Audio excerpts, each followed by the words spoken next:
A própria irmã Lúcia, ela afirma que a batalha final entre Cristo e o reino de Satanás se dará em torno do matrimônio e da família. Então, agradeço muito a oportunidade de ter estado aqui e, sem sombra de dúvida, foram os encontros aqui o pontapé inicial para estudos, para reflexões, para observações e muita leitura a partir daí, para eu poder estar aqui hoje falando sobre esse tema das técnicas de manipulação midiática, a serviço da destruição da família. E o primeiro ponto aqui que deve ser abordado é sobre a crise moral que existe, o caos social existente hoje. Não só no Brasil, mas no Ocidente como um todo. Então, eu posso listar aqui muito brevemente alguns fatos que são notórios em que a gente observa a crise em que a gente se encontra. Então, primeiro ponto, a defesa do aborto, em que chegamos ao ponto que um ovo de tartaruga, ele tem mais importância e é mais defendido do que um nascituro. A gente observa que na Islândia, e aí a gente vê que nem sempre a Europa é parâmetro de civilização. Na Islândia já não existem mais crianças com síndrome de Down. Não que o Estado ele obrigue o aborto de crianças com síndrome de Down, mas legalizou e criou-se uma cultura de tal forma que não há mais. E eles comemoram isso, essa cultura do descarte, essa cultura da morte.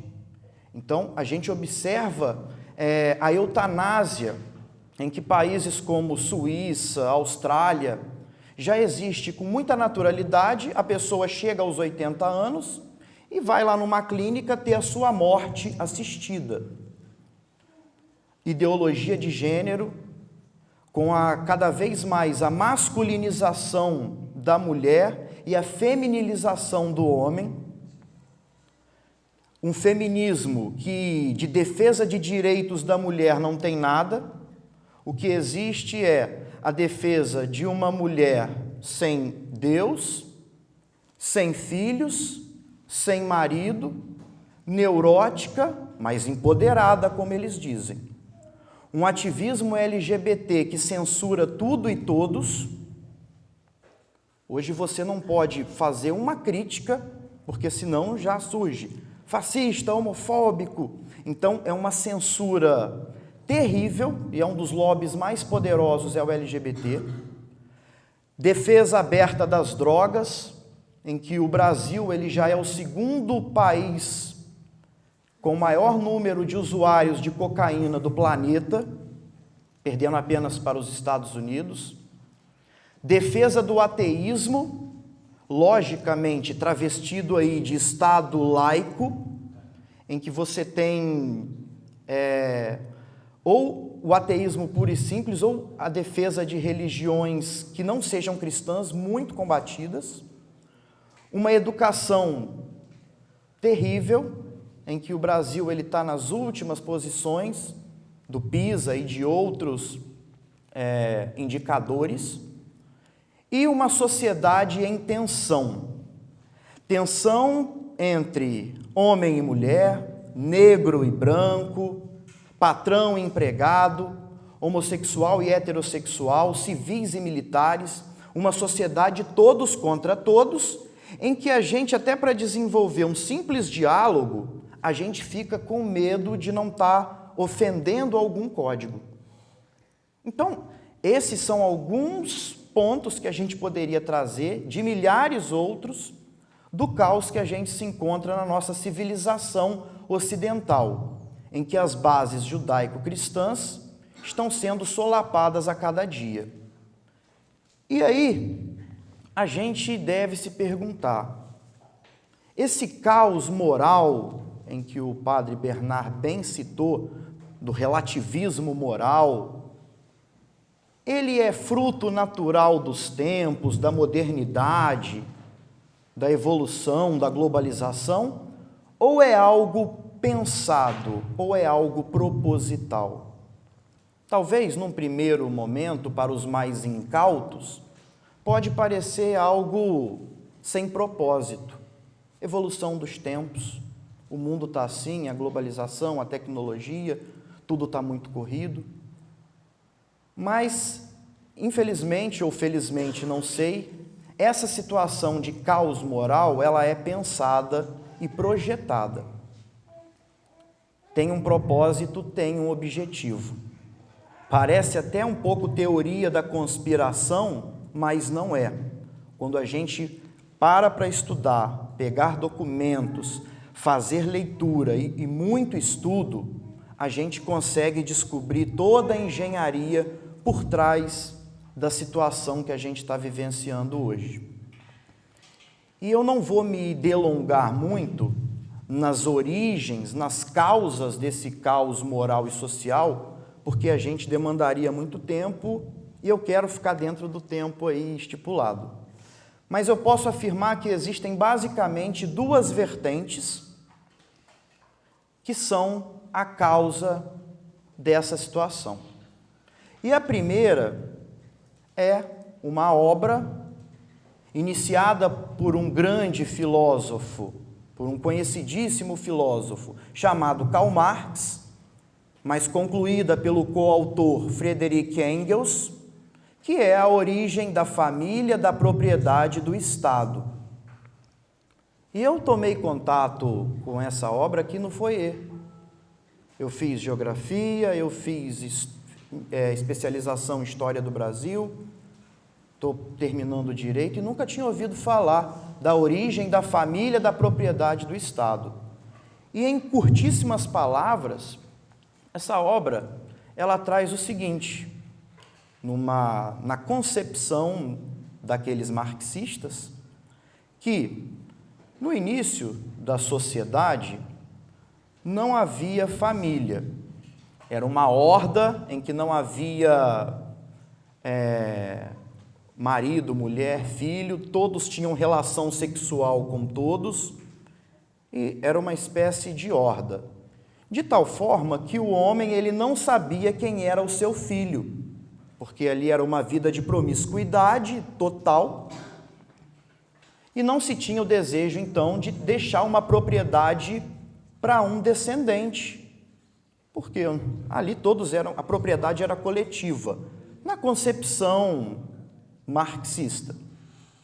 E aí, quando o homem ele decide ter uma família, ter uma esposa, uma mulher, automaticamente ele sabe quem é o seu filho e nasce o desejo da propriedade privada.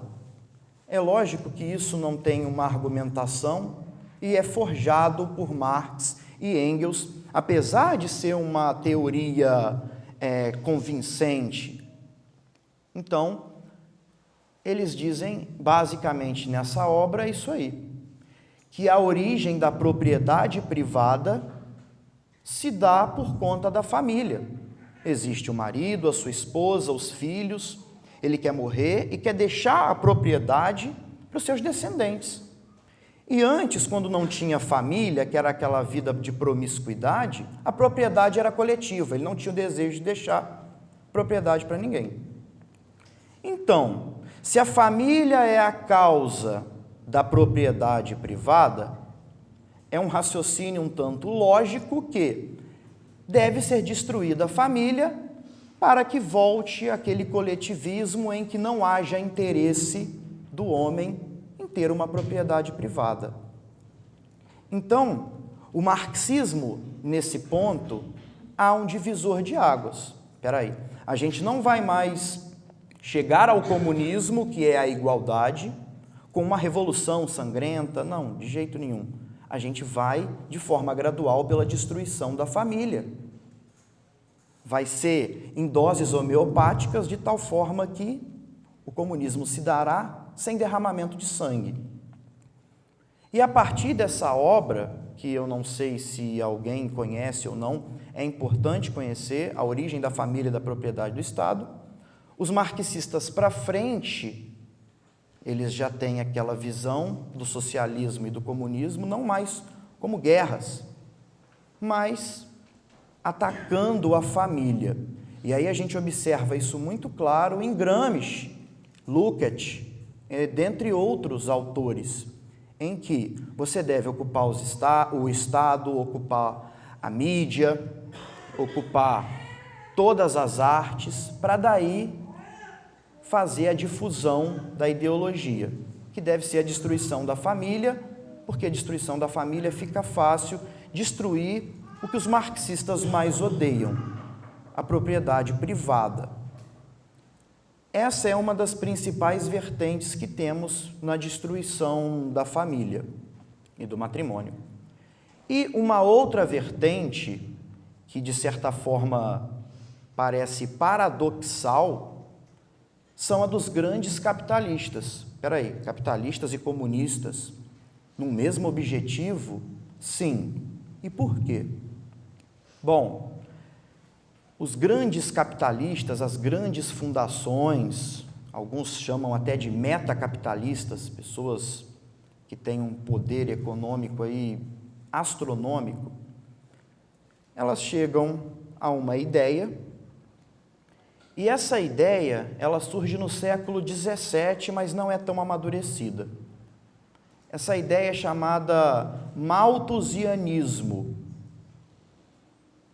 Um economista britânico lá nos idos do século XVIII, chamado Malthus, Thomas Malthus, ele diz o seguinte: olha, os alimentos, eles crescem em ordem aritmética e a população cresce em ordem geométrica.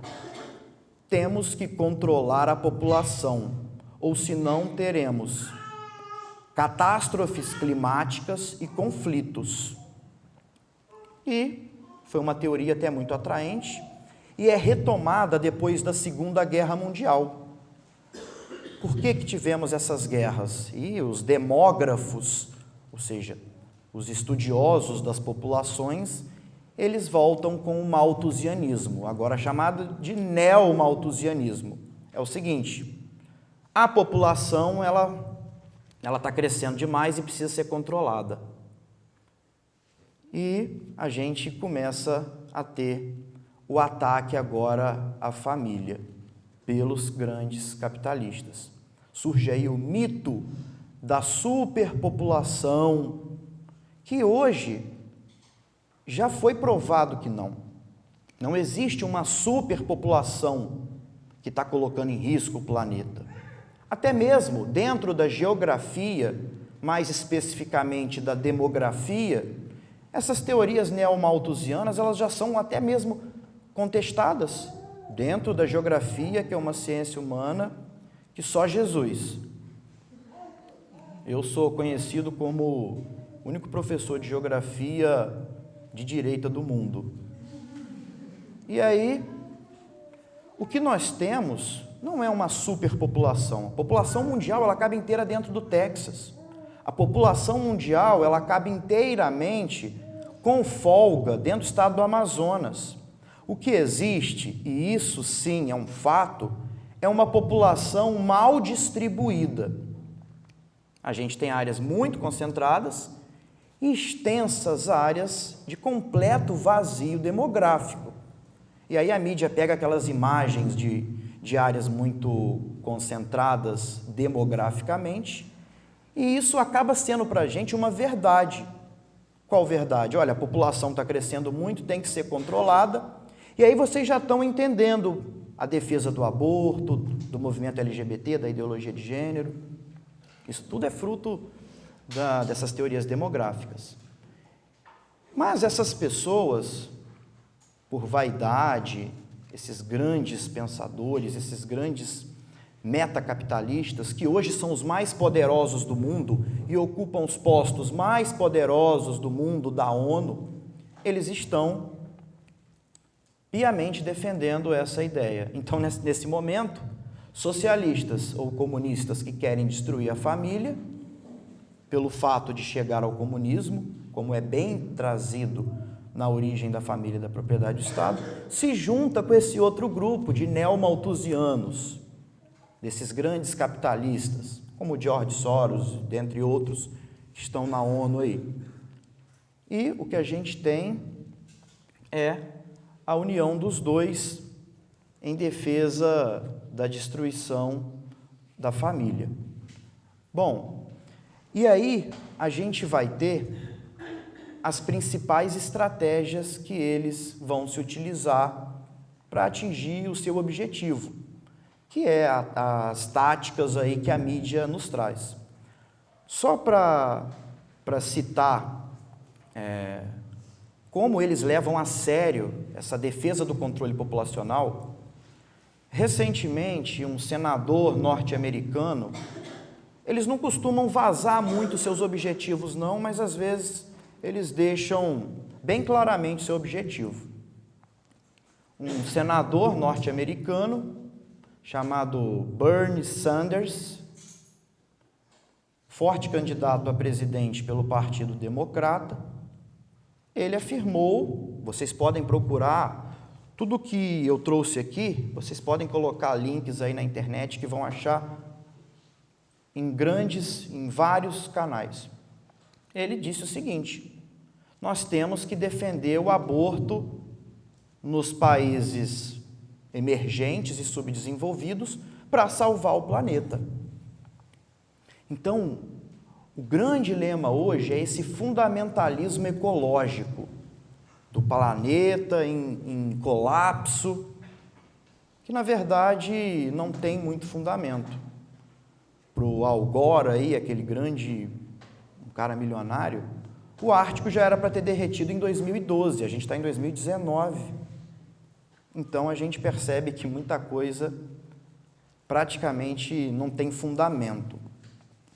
E eu vou trazer, nessa segunda parte, algumas técnicas ou táticas que a mídia se utiliza para poder trazer a sua agenda, para trazer a defesa da destruição da família, do matrimônio. E a primeira que eu trago aqui chama-se guerra cultural assimétrica, ou guerra assimétrica, que é o seguinte: quando a gente tem uma guerra, pressupõe-se que hajam dois lados aí com uma certa paridade de armas, com uma certa igualdade. Na guerra assimétrica, não. Um lado pode se usar de todos os artifícios, as canalices, porque eles não têm um código moral, eles têm uma ideologia a atingir, eles não têm consciência. Então, eles podem usar de todos os artifícios e armas. E o outro lado tem um código moral. E isso, de certa forma, o amarra. Então, a gente tem uma guerra assimétrica, em que um lado pode usar as armas todas e o outro não, por estar preso a um código moral. Dois exemplos clássicos aqui. Recentemente, eu assisti acho que no Facebook. E aí, quanto às redes sociais, elas são muito boas e também elas têm o seu ponto negativo, mas muita coisa que seria escondido da gente acaba sendo difundido através, hoje, das redes sociais. Então, tem muita gente aí que critica, mas elas são muito importantes hoje. Um vídeo em que, salvo engano, na Argentina, um grupo de jovens na frente de uma igreja rezando Ave Marias, todos rasgados, depenados, e um monte de feministas ali na frente querendo invadir a igreja para pichar, para vandalizar. E nessa situação a gente vai observar a guerra assimétrica pelo seguinte sentido: espera aí, se eu agrido fisicamente uma moça daquela, Deus me livre. A mídia, ela não vai trazer o que as feministas estavam querendo fazer. Mas se você reage, vai sair em todas as manchetes. Então a gente tem aí por quê? Nossa, agrediu uma mulher, que absurdo. Exemplo clássico que a gente vê sempre é das manifestações, em que aqueles ativistas militantes vão para a rua destruindo tudo, fazendo provocação, confrontação, vitimização para em seguida fazer propaganda. Vão para a rua, destroem tudo, e aí, quando a polícia chega e dá um peteleco mais firme neles, saem aquelas notícias, pessoas sangrando, polícia fascista, olha só, agredindo. Isso é guerra assimétrica. Eles usam o nosso código moral contra nós mesmos. Um padre, por exemplo, coloca lá na sua rede social: eu sou pró-armas. Que absurdo! Em defesa da paz, mas defendendo as armas. Então, nem todos têm estratégia suficiente e acabam fazendo o quê? Ficando quietos, se omitindo, porque existe uma guerra assimétrica, em que o adversário ele pode usar de todos os meios e, se você for ter uma confrontação em pé de igualdade, ele vai usar o teu código moral contra você. Mas você, cristão, fazendo isso, eu posso usar de todas as armas, mas você não. Então, essa é a principal tática trazida pela mídia, chama guerra assimétrica, em que eles escondem o que a gente utiliza, mas traz em grande quantidade aí quando há uma reação mínima que seja. A gente vê também isso com Israel e o Hamas. O Hamas, terroristas conhecidíssimos, botam a população na frente e vai jogando bombas, vai atacando, agredindo. A primeira e mínima reação de Israel, matou um inocente, pronto. Guerra assimétrica. Eles se utilizam do nosso código moral para nos calar. Então, é muito comum isso hoje. Você não pode falar, por exemplo, a homossexualidade é pecado, por exemplo. Que absurdo. Deus é amor, Deus é tudo. Não, peraí. Como o próprio Olavo de Carvalho ele traz, o próprio Jesus, que é amor, é aquele também que expulsou os comerciantes do templo com chicotadas, que falou: vá e peques mais. Não, vai e não peques mais. Então, a primeira tática é essa, guerra assimétrica. Nasceu nos laboratórios soviéticos, porque as guerras de armas ficaram no passado. A guerra hoje é intelectual, ela é uma guerra de convencimento da opinião pública. Então, as estratégias hoje são essas. Dificilmente hoje vai ser no sentido de guerras como armas, por isso que eu deixei bem claro aqui, apesar do nome ser guerra assimétrica, é guerra cultural. Vivemos hoje guerra cultural. Segunda tática que a mídia vai se utilizar no seu objetivo de destruição da família é o efeito Werder. Eu percebi que algumas pessoas estão anotando. Se quiserem anotar a pronúncia correta, W-E-R-T-H-E-R, efeito Werder. E o que é isso? Efeito Werder é o seguinte: nas obras de um escritor alemão chamado von Goethe, tinha uma obra chamada Os Sofrimentos do Jovem Werder, em que ele se mata, ele se suicida por conta de um amor impossível. Ele não consegue aquele amor e ele se mata. E logo em seguida, isso nos idos de 1770 e alguma coisa, e logo em seguida esse livro vira uma febre na Europa e aconteceu um suicídio em massa de jovens, chegando ao ponto da obra Os Sofrimentos do Jovem Werder ser proibida na Europa, em vários países europeus. Isso mostrou claramente a influência que o livro levou aos jovens. E na década de 70, 1970, um psicólogo norte-americano chamado David Phillips, ele sim é o criador do termo da alcunha efeito Werther, ele percebeu o seguinte: quando uma figura de destaque cometia suicídio, e ele começou o seu estudo lá com Marilyn Monroe, que se suicidou, a porcentagem de suicídios em seguida era astronomicamente maior.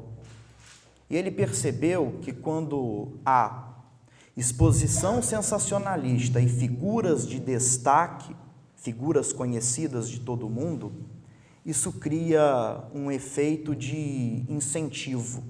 Olha, eles famosos podem, então isso incita. E a gente vê claramente hoje o efeito Werther com a homossexualidade. Há um efeito Werther de trazer figuras, bombardear, beijo gay, fulano, gay, não sei o que, LGBT e tal, figuras de destaque. Parece teoria da conspiração, mas não é. Outro ponto também que a mídia tenta passar é o seguinte, eu estava vendo não, porque lá em casa a gente não assiste Globo há muitos anos, mas no Facebook tinha um vídeo de um episódio de Malhação. Olha o efeito Werther aí, criar modinhas, criar atitudes, comportamentos, para essas atitudes pegarem na população. E nesse abrir o vídeo, algum canal conservador postou. Por isso que eu falo, às vezes, as redes sociais elas têm importância por trazerem muitas coisas que a gente não teria acesso ou não teria aquele olhar diferenciado. E nesse vídeo tem uma moça, um episódio de Malhação, que eu não sei o ano, se foi 2014, 2015 ou 2016, que ela chega para o namorado e fala que está esperando um filho do outro, e os dois, ela e o amante, interpelam o rapaz para poderem ter uma relação ali a três. Uma garotada bonita, e no final ele relutante, mas no final ele fala, caramba, é isso mesmo, o mundo hoje é amor e tal, vamos ficar juntos sim, combater essa sociedade preconceituosa. Olha o efeito Werther aí, incentivando, incitando. A própria Globo, eu tenho aqui o próprio link, eu trouxe os links de cada tática de manipulação midiática que eu estudei, eu comecei a observar na internet, na mídia, e comecei olha só, isso aqui é base para isso. O Globo postou o seguinte, vocês podem acessar o link. Pesquisas mostram que novelas influenciaram mulheres brasileiras sobre divórcio e fertilidade. Ou seja, as novelas influenciaram no divórcio, na fertilidade. Isso é efeito Werther. Parece que é só uma simples novela. Para os mais incautos, aquilo ali entra na mente. E as pesquisas trouxeram isso com muita clareza, que influenciam sim. Não só jovens e crianças, mas adultos também. Então, até a década de 60 não se tinha divórcio. E aí o próprio Globo trouxe que as novelas, talvez não o único fator, mas um fator principal para crise no casamento, divórcios, traições. Porque isso entra como um certo automatismo na nossa mente. Então, o efeito Werther é essa tentativa de criar comportamentos a partir do bombardeamento de modinha. E a garotada, ela segue aquilo. Eu sou professor, eu sei como é que é. Terceira técnica de manipulação midiática se chama teoria da conformidade social. Teoria da conformidade social é o seguinte, a psicologia já bem trouxe isso, é que a gente tende a seguir o que a maioria segue. A nossa mente, ela acha que ficar contra todo mundo é um mau sinal. Espera aí, eu estou errado. Se de repente aqui todo mundo combina, a gente não fala só com 4 pessoas, de repente sai todo mundo correndo. Essas pessoas que a gente não falou, eles vão sair correndo também para acompanhar. A teoria da conformidade social, ela também é chamada de efeito manada. Você tenta criar um consenso para poder levar todo mundo para aquilo ali, porque ficar contra é trabalhoso. Espera aí, você vai ficar contra a maioria, você vai ser ridicularizado. E essa teoria da conformidade social, ela tem uma perversidade grande, porque ela leva ao que se chama de espiral do silêncio.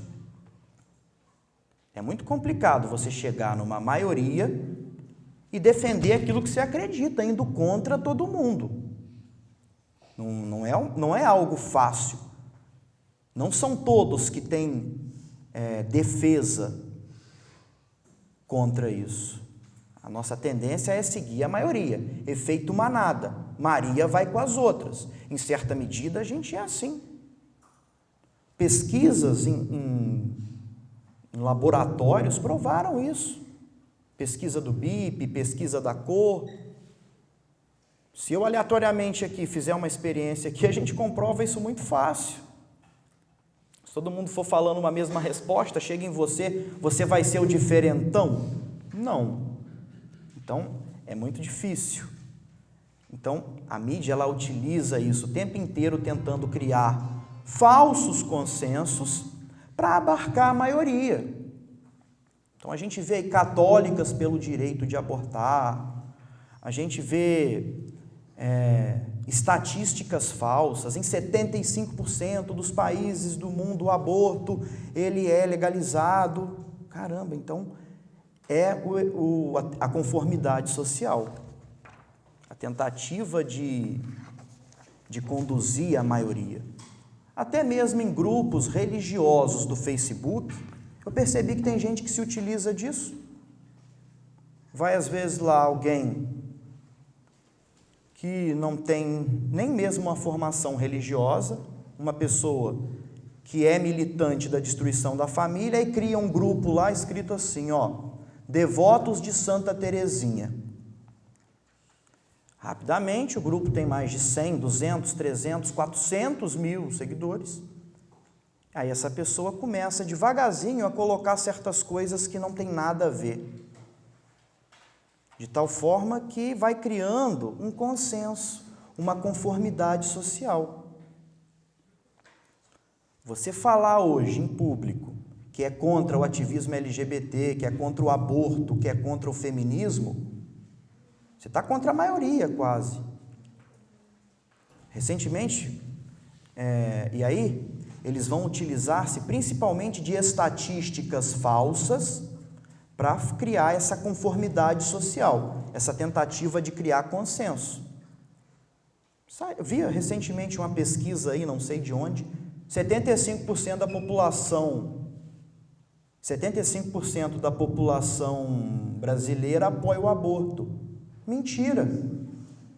Pietra Bertolazzi, do Fundo Social de São Paulo, quase foi demitida e linchada porque disse, pessoal, as estatísticas sobre feminismo são todas infladas, mentirosas. Estatísticas sobre aborto, infladas, mentirosas. Estatísticas sobre LGBTfobia, infladas, mentirosas, para tentar criar pauta, consenso. Vou agilizar um pouco. Acho que não vai dar para falar todas, porque acho que eu me perdi com o tempo aqui, já me mostraram que só faltam 5 minutos. Eu ia falar 8, mas vou tentar abreviar para 4 ou 5. Vou pular aqui a PNL, que é Programação Neurolinguística, e vou pular também a técnica da rotulagem inversa, porque demandaria muito tempo até. vou para a dissonância cognitiva e, em seguida, a manipulação da linguagem e prometo encerrar. Dissonância cognitiva, como o próprio nome traz, é uma incoerência cognitiva, é algo ilógico, é uma contradição. E a mídia, ela se utiliza da dissonância cognitiva o tempo inteiro e passa desapercebido pela gente. Mas nós temos que desmascarar. Ah, eu não posso porque vai parecer algo anti-evangélico. Não, nós temos que agir. Olavo de Carvalho disse que não se para um assalto falando para o assaltante que é proibido, porque o Código Penal proíbe eu sem encostar um dedo nele. Às vezes temos que agir e agir com austeridade. E a dissonância cognitiva, eu trouxe aqui algumas contradições deles que nós temos que pegar e ridicularizar. A primeira é fazer propaganda da prevenção ao suicídio e defender a eutanásia. Incoerente, né? Queimar pneus e defender a floresta amazônica porque a poluição das queimadas está poluindo o meio ambiente. Defesa do Estado laico contra as religiões cristãs e defesa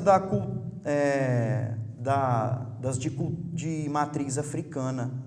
Então, tem uma frase aqui, 2 citações do Jean Willis, 2. Olha o paradoxo, olha a dissonância cognitiva.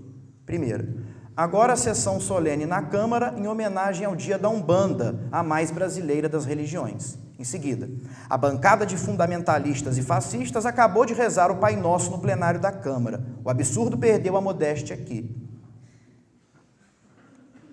Pessoal, eles falam tanto Estado laico, eles deviam olhar o artigo 275 da Constituição Estadual da Bahia, que diz, olha só o absurdo, nunca esquerdista nenhum tocou nisso quando fala de Estado laico. Estado laico para eles é tirar os crucifixos, é destruir os monumentos, talvez até destruir o Cristo Redentor, mas o artigo 275 da Constituição Estadual da Bahia eles não falam. É dever do Estado preservar e garantir a integridade, a respeitabilidade e a permanência dos valores da religião afro-brasileira. Cadê o Estado laico aí?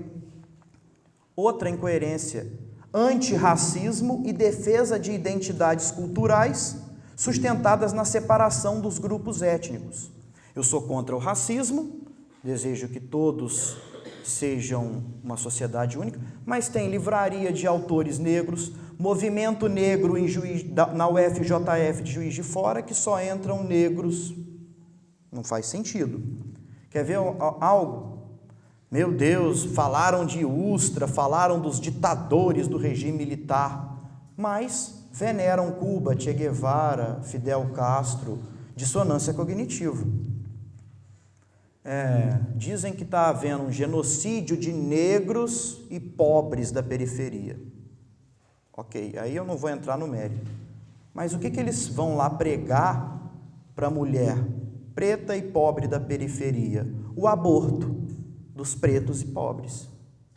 Então, peraí, é completamente dissonante.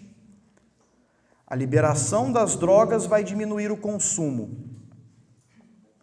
A discriminação do aborto vai diminuir os casos, mas a liberação das armas vai aumentar a criminalidade. Não faz sentido nenhum.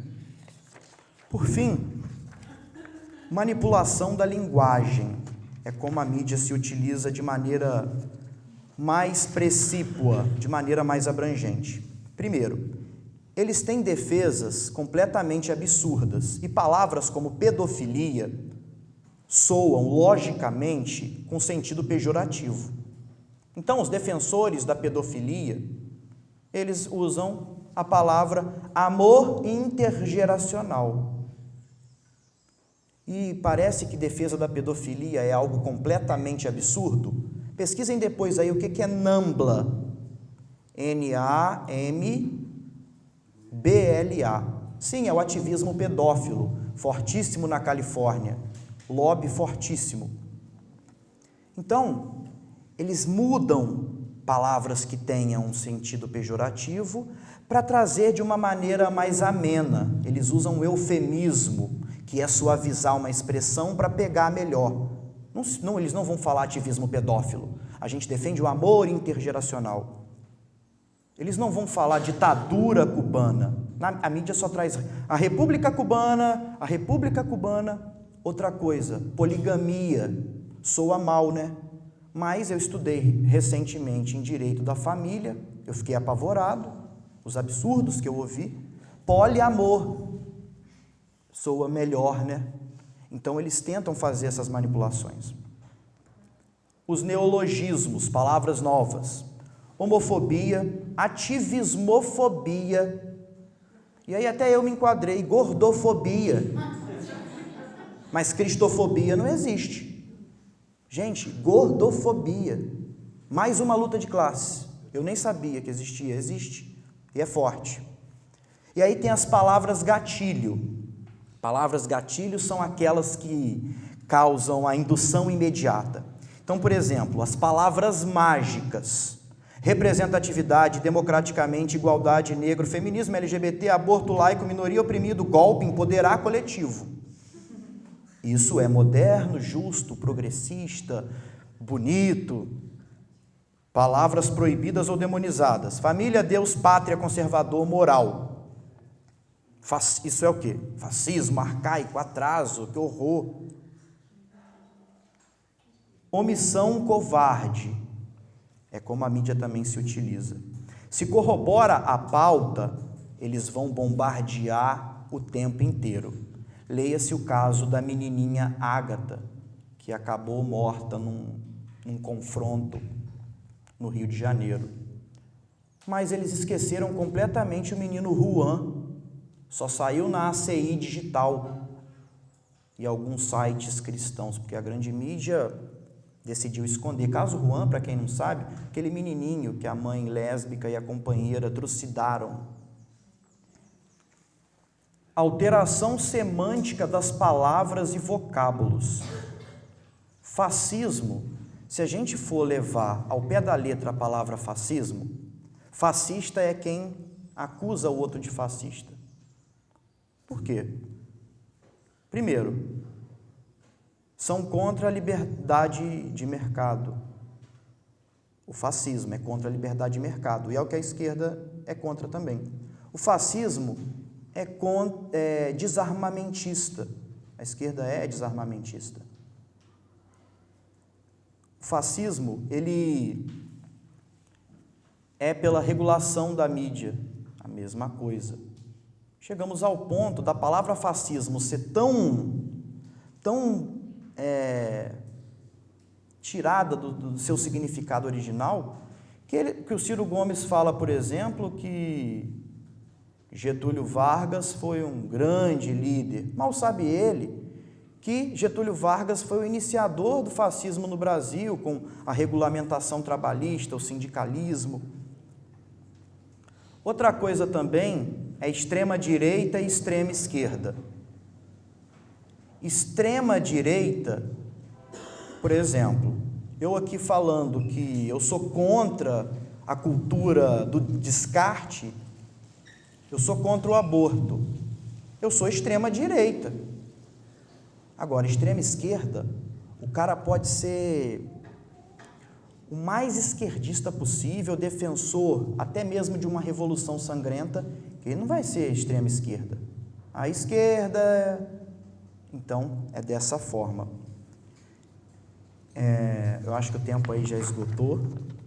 Só queria, Augusto, se possível, que nós rezássemos uma Ave Maria em favor da família e da Santa Igreja Católica. Eu não administrei bem o tempo, mas teremos outras oportunidades e agradeço também a atenção de todos. Obrigado.